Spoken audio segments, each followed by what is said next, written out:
मन को शांत कैसे करे। एक समय की बात है, हिमालय की खाड़ी के किनारे एक छोटे से शांत गांव में राहुल नाम का एक युवा लड़का रहता था। राहुल अपने क्रोधी स्वभाव और चंचल मन के कारण गांव भर में प्रसिद्ध था। उसका मन हर समय विचारों से भरा रहता था कि उसके विचारों के तूफान ने उसके मन को एकदम बेचैन कर दिया था। उसके जीवन से शांति मानो गायब हो गई थी और वह हमेशा अपने ही ख्यालों में खोया रहता था और तनावपूर्ण जीवन जी रहा था।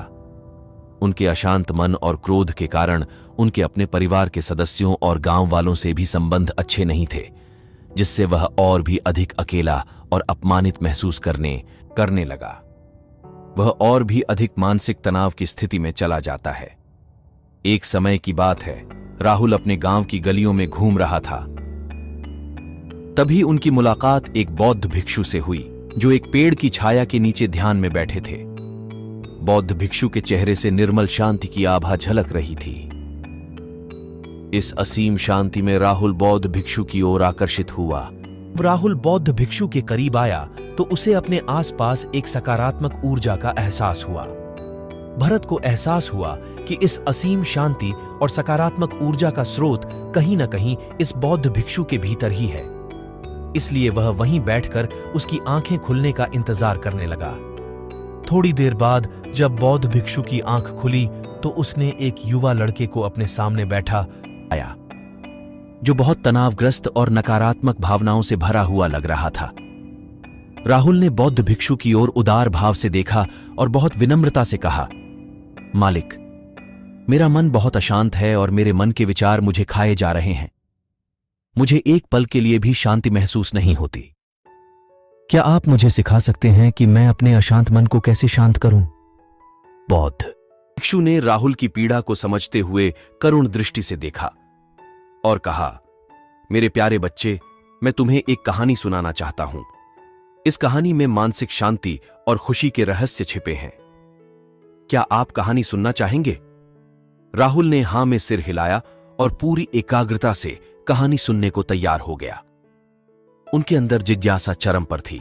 वो कहानी सुनने। बहुत समय पहले की बात है, एक नगर में शक्ति नाम का एक आदमी रहता था। शक्ति बेहद महत्वाकांक्षी व्यक्ति थे और उन्हें हर काम में लोगों से मदद की जरूरत पड़ती थी। यदि उसे किसी से असफलता और बुराई सुनने को मिलती थी तो वह गहरी चिंता और तनाव में चला जाता था। उनका मानना था कि सफलता और भौतिक शक्तियां वांछित खुशी देंगी, लेकिन वह जितना सफलता प्रशंसा के पीछे भागता था उतना ही मानसिक तनाव में डूबता जाता था।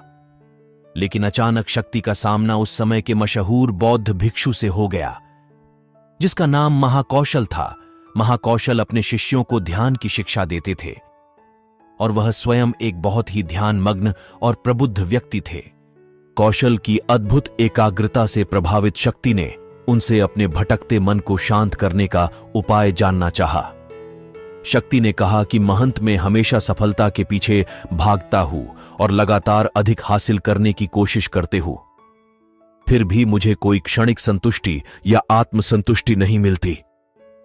इस निरंतर बेचैनी के बीच मैं शांति कैसे पा सकता हूं? बौद्ध भिक्षु ने करुण उसकी ओर देखा और उत्तर दिया, आपका मन एक अशांत नदी की तरह है जो हमेशा बहती रहती है। आप कभी भी शांत नहीं रह सकते। इसलिए इस अशांत मन को शांत करने के लिए आपको अपने विचारों को बिना किसी रुकावट के जाने देने की कला सीखनी होगी। को आश्चर्य हुआ और उसने पूछा कि मैं अपने विचारों को कैसे जाने दूं? आखिर मैं भी तो अपनी इच्छाओं और महत्वाकांक्षाओं से बंधा हुआ हूं। यह सुनकर बौद्ध भिक्षु मुस्कुरा दिए। बौद्ध भिक्षुक कहा, कल्पना करें कि आपके हाथ में पानी का एक गिलास है।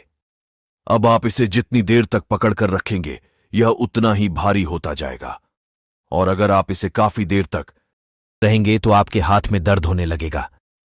लेकिन अगर आप उस पकड़ को ढीला कर दें और छोड़ दें तो आपका बोझ खत्म हो जाएगा।